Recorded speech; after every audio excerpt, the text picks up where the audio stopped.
Hello, today I'm reviewing a game from the OI title match. It's game one between Fujii Sota and challenger Watanabe Akira. And this was a crazy game. It actually started off with their main game, the first game, being a repetition draw. And you could really tell that it was Watanabe's strategy as Gote to play for the repetition draw and ask Fujii, hey, what are you going to do about it? And so what ended up happening is Fujii couldn't avoid the repetition draw, and he spent an extra hour and 20 minutes of thinking time. And that's especially important in the OI title match because the rule is if there's a repetition draw, you switch Sente and Gote, and you have to play with whatever remaining thinking time you had left from the first game. So Watanabe had a huge success, got the repetition draw, got Sente, and a minute and 1 hour 20 minute advantage on time going into the regame.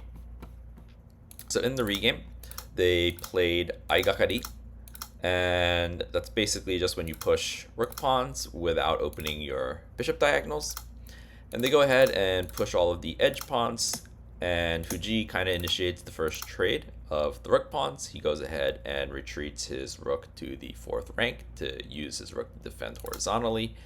And then Watanabe goes ahead, opens the bishop diagonal. They're both castled in the center. And this is the first move that was pretty unusual, which is Watanabe moved his bishop into the middle of the board, attacking Fujii's rook. It's just not that common of a move. It's not a bad move. It's actually kind of a logical move to try and attack the rook. And Fujii goes ahead and decides, instead of moving his rook backwards, since he already retreated it to the fourth rank, to instead slide it over and attack the pawn on 7-6 that's hanging. And Watanabe said, okay, sure, go ahead, take it. And Fujii said, no, I don't want it. I'm going to open my bishop diagonal. This was a second super surprising move, I think, from Fujii, and I would assume that this is prep from him on some level.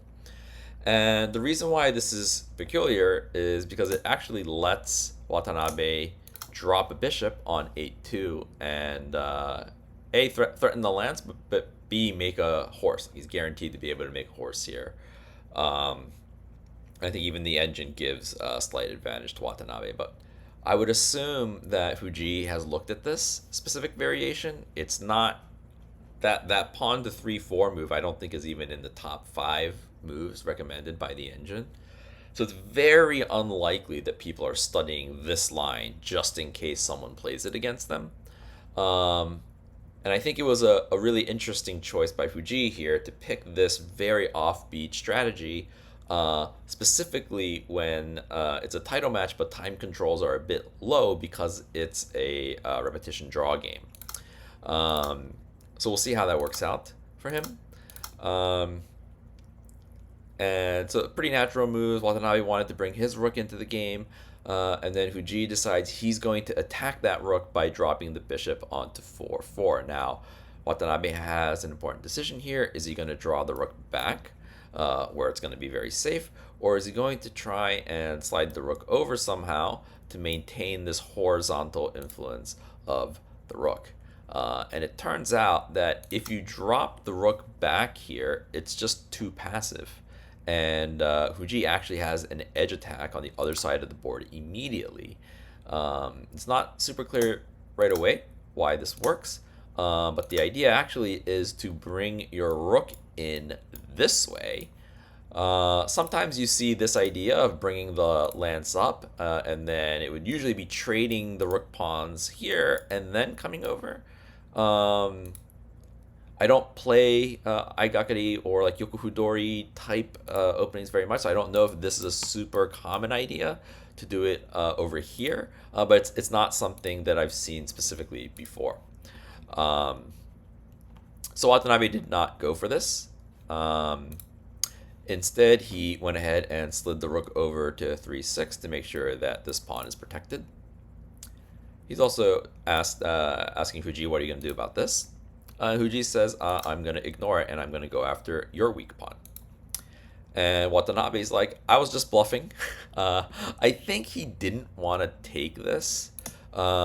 because it's super complicated, and there are a lot of potential moves that Fujii could have responded with. And instead of trying to figure all of that out, he just said, okay, I'm going to simplify this. I'm going to go ahead and promote my bishop. I'm going to let you take the pawn on 2-5 and then defend my camp by sliding the gold over.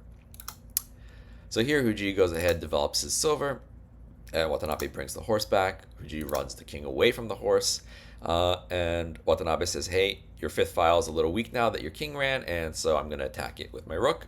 And then Fujii makes a really nice prophylactic move here, bringing the silver back. He's over defending 5-3, right? The bishop already defended it, but he wants to over defend it with the silver so that the bishop is free to move if it needs to. And it also opens up a nice developing square for the knight. And so Watanabe does the same, and they both develop their knights. Fujii goes ahead and pushes his rook forward. And now this is setting up an attack on the third file, and forcing him maybe to trade rooks and opening up this pawn on the king's head. And so Watanabe needs to kind of get moving. He's like, okay, I'm going to go ahead and make room for my rook to start attacking on the 8th file. So Fujii's attacking the 3rd file. Watanabe's going to go ahead and swing around and attack the 8th file. So the big threat, obviously, is to go ahead and sack your horse. Yeah, it's a temporary sacrifice. I mean, you're going to be able to get in, and that's going to be winning for Watanabe. So Fujii goes ahead and blocks with a pawn. And Watanabe says, no, I want to get in anyway. Sacks the horse for the pawn here. And he gets his dragon on 8-3. And forces Fujii to redrop that bishop that he just got right away into his own camp. And that's a pretty sad bishop right there. Now it's a sad bishop, but Watanabe makes a slight mistake here. He goes ahead and enters into 9-2. I'm not sure why he wanted to go into 9-2 exactly, but the engine is actually suggesting to go to 8-2. And the reason for this is if Fujii comes and tries to attack the 3rd file, he can try and counterattack, captures, defends with the silver back. And then at the end of this variation, Watanabe would have had this knight drop on 8-4 because the dragon is defending it. With the dragon on 9-2, he doesn't have this knight drop. So that's why the engine really liked going to 8-2 instead of 9-2. But interesting, Fujii doesn't go for this 3rd file attack. Instead, he goes ahead and pushes his 6th file pawn. And this is just an attempt to activate the bishop that he just had to drop. We just said it was a sad bishop. Now it's at least okay, like contributing to the attack on 3-6. And actually, this bishop diagonal comes into play in a huge manner later in the game. So Watanabe goes ahead, takes the pawn. Fujii is attacking the 3rd file, counterattacking the 3rd file from Watanabe. And they go ahead and trade off the knights. And here, Watanabe wants to shoo the dragon away from his more vulnerable side, and dragon switches over to the 7th file. And Watanabe makes a pretty curious pawn drop here. And it turns out that, the pawn is free, and actually Fujii takes it even, but it turns out that this was a bit of a mistake. And the reason why this is a mistake is that what Watanabe wants to do here is to drop his knight on 5-6. And it's a really nice knight drop. Attacks the bishop, number 1. But it also attacks this pawn, which then attacks this bishop and gives him a really nice scope onto 5-2. And I think you can already see just from me drawing those arrows why the engine instead wanted to drop the dragon back to 7-4.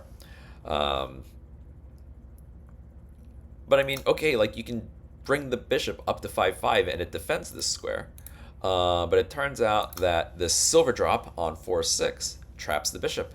And the main difference between having the rook here on 7-6 and having it back on 7-4, for example, is that in this position, instead of having to initiate the silver trade because your bishop is dead, you can actually defend it with a pawn push to 5-4 force your opponent to take the bishop, and then when you get to retake with the pawn, you've actually going to be able to capture this knight, and the knight can't escape to 6-4 because the dragon is defending the pawn.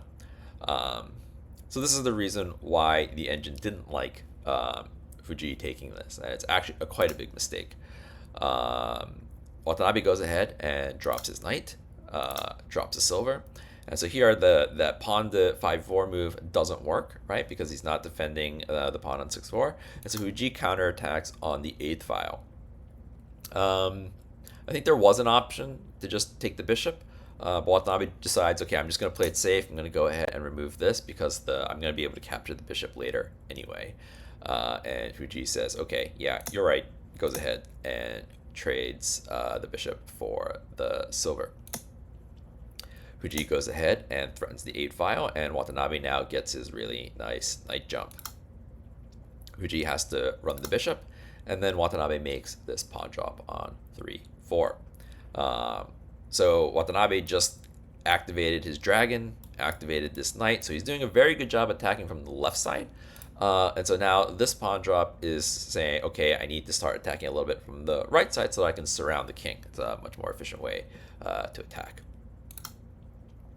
So here Fujii retreats the gold, and Watanabe finds this really nice bishop drop on 8-3.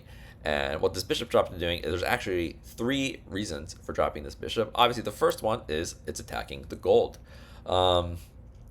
Pretty straightforward attack, but it also blocks the dragon scope on 8-2. Fujii would like to drop a pawn here, potentially. The bishop guards the knight. So then this dragon's going to be stuck over here in the corner.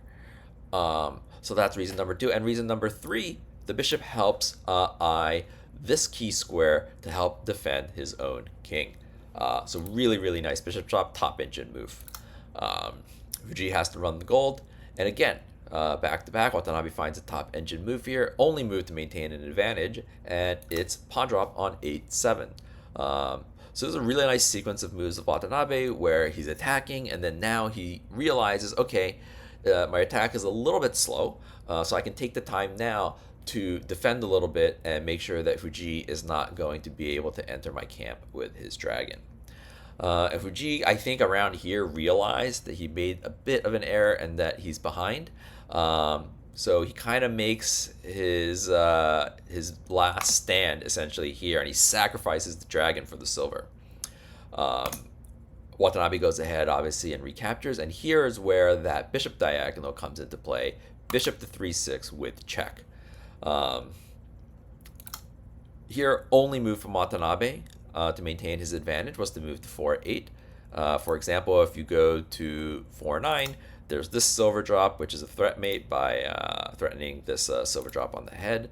And it's actually quite difficult to defend this. If you move your silver back, he can just keep adding pieces into the attack, and even has this type of an idea for mate. So king to 4-8 was the only move to maintain his advantage, and Fujii goes ahead and promotes his bishop. Here again, there was this endgame was so insane from both sides. Really, actually, specifically, Watanabe played so well in this endgame. He found so many only moves. Here also, only move to maintain an advantage is this rook drop on 7-1. This is actually threat mate. So, for example, if we just give Fujii a random move, it's mate starting with a rook sack on 5-1. If you take with the king, it's an obvious mate with a gold drop on 5-2, so you have to take with the silver, but then you can sacrifice the other dragon on 3-2, and you have 2 golds in hand, so this is an easy mate from there. So instead, Fujii's like, okay, I need to attack because I'm under threat, and Watanabe again finds an only move, king to 3-8. So here, if for example you would have moved down to 3-9, there's a mate starting with this silver drop, and it's a really nice mate. You are able to get your horse back in and use it to mate the king. So instead, Watanabe finds, again, only move. Here it's only move not to get mated by sliding specifically over to 3-8. Fujii goes ahead, captures the gold, and he sacrifices a silver on 3-7 so that he can drop this pawn on to 3-6. Fujii runs. Oh, sorry, Watanabe runs. Fujii drops a gold, and here again, Watanabe. There's only one move not to get mated. If he runs to 1-8, for example, this is mate by silver drop, king running, silver down, king back, and the really nice gold sack on 2-7. King has to retake, and then again, this is a really nice sequence for mate. Pawn promotion to 3-7, which then opens up space for the horse to come back and make that same checkmate as we saw before. So the only move for Watanabe, in this position was to move the king back to 3-9, which looks kind of awkward because, hey, like, just mate, right? Silver drop on the head. But actually, remember this bishop drop that he made to help defend the king? It's actually helping to defend the king here and prevent a mate. So here, Fujii is like, okay, I don't have enough. I'll go ahead and defend for a bit. And here, Watanabe goes in for the attack. Silver drop on 5-2. You can't take it with the gold because you take it with the knight. And this is going to be a very easy mate. So instead, the king has to run. And then you get to take the gold on 5-1. And here again, you can't actually take back with the silver. We saw this mating pattern before. Also, dragon sack on 3-2, and you got 2 golds in hand. Easy mate. So here, it's actually pretty depressing. And I think around here, the commentator was starting to say, "Oh, the game is over." I think if you were in the live stream, a lot of people in chat were like, "Oh, it's over." And I believe after this move, silver drop on 3-8, the engine was showing 99% win for Watanabe. And so people were kind of just saying, oh, I think, Fujii's about to resign. He's kind of just giving some checks, and then he'll resign soon. But actually, Fujii had some really tricky stuff planned here. So first, he trades off all of the pieces for this bishop, which lets him actually drop this bishop back on 4-7. And this is actually a king dragon fork, which is super scary, right? Here, there's no mate, but when the dragon gets taken, finding a mate is actually much harder. And here, Watanabe goes ahead and runs up to 2-7. And I think this next move is probably, what did it for Fujii in this game. It was a brilliant idea, which is this pawn promotion sack on 3-7. It seems like almost a nothing move, and it's really strange because you're giving up an attacking piece. But what it essentially does is it opens up this horse to help potentially defend the king if it ever needs to try and run up the board when it's getting mated, or potentially in some sort of mating sequence. A pretty common mating sequence in this would be to drop a knight here, for example, right? But it's going to be preventing something like that. So that was Fujii's idea here, and it actually comes into play in a big way. So here, Watanabe goes for mate, and he actually does have a mate, but it's a long one. I think it was something like 23, 25 moves, and it's actually not super obvious which way to do the mate. So this is really the critical position. And basically, there's 2 ways that you could generally think about mating the king in this position. One is to drop some sort of gold or silver on these squares and bring the king up, sacrificing this pawn, and then mating the king somewhere, on the right-hand side of the board, while trying to deal with the influence of this horse, right? So king here and horse here. The other idea where you can try and mate is actually to go ahead and sack the dragon, and then maybe drop a piece here, trade off all the pieces, and the king's going to come this way, and to try and mate the king on the left side of the board while having to try and deal with this horse's influence. And by now both players are already in 60-second Byoyomi, so it's very difficult to know for sure which one is better does one mate and not the other? Do they both mate? Is there no mate? And it just so happens that in this position, Watanabe chose wrong. He went to try and mate the king on the right side of the board, but there is not a mate there, and the only mate available in this position was the rook sack. So let's take a quick look at what the actual mating sequence was. So here, rook takes on 4-1. If you take with the gold, it's a little bit easier. You can actually mate on the right-hand side of the board if gold takes, because you can drop this silver, and the silver prevents the king from getting up to 4. You just have to find this gold sack, and from there, it's a pretty straightforward mate. So instead of gold takes, king takes is the longer line. And here you go ahead and trade off the pieces on 5-2 and drop your knight back onto 6-4.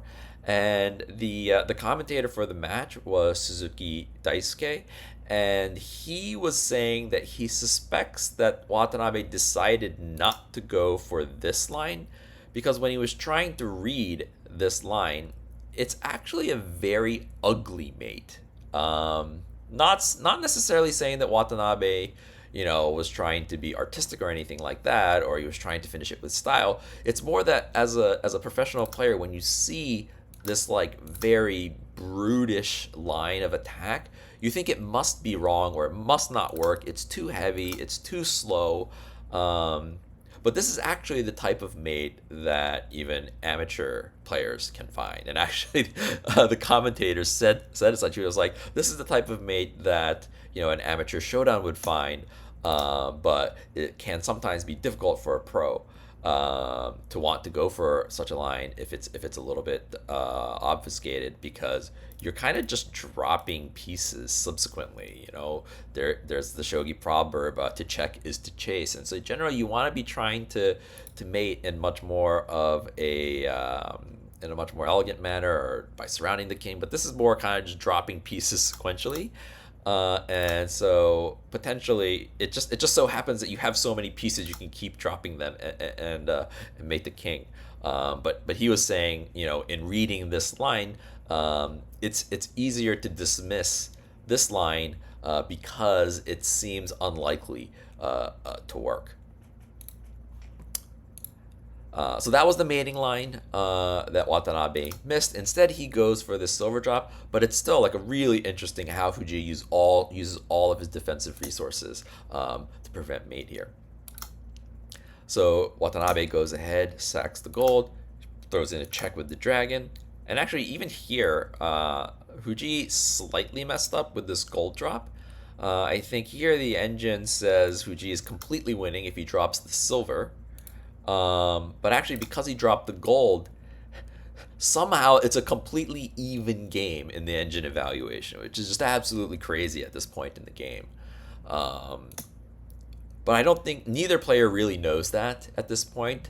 And so Watanabe goes for mate here. I think by about this point, he realized something is wrong. He realized that what's wrong is this horse, and the influence of this horse is just so massive. I think we were saying it earlier, you would really like to just be able to drop a knight here, right? Check, covers the escape square. This would be an easy mate if not for that horse being able to take it. So here, a really interesting line that the engine shows in terms of being able to maintain an even game is actually pawn drop on 3-4. And here, if you run the king to 2-4, there's actually an interesting silver sack on 3-5. The idea here is if the king takes, you can actually then check on 2-5. Even though the horse can take it, you can then drop your gold on the other side of the king, force the king back to 2-4, and you get to take this bishop with check. And when the king runs again, I don't think that was the move. The move here, I believe, was a bishop drop on a 3-5 check, or maybe this is a slightly the wrong exact variation. But anyway, Watanabe gets a little bit desperate. He goes ahead and sacks the dragon and drops the pawn here.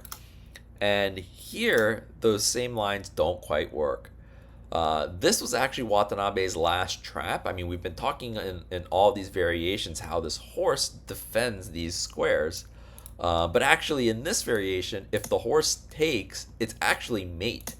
Um, and the reason is this bishop drop on 3-5, king runs, and you can actually then start attacking from the third file, um, dropping the knight here. And the only slightly tricky part is here. If you try and gold, hey, gold on the head, actually the king gets to run. So I run away this way. So instead of dropping it here, you have to drop from behind and then mate the king this way.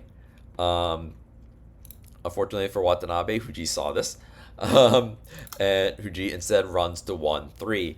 And, this horse has been the hero the whole game. Except for there, it shouldn't be, right? It doesn't want to take. But even here, it's a very common tactic when you're attacking like this to, for example, sack the gold on 1-4. And a lot of times, if king takes, you can be able to attack back up the edge using your pawn and lance combo. But again, yeah, like 1-4 is covered by the bishop, so you don't even have this idea.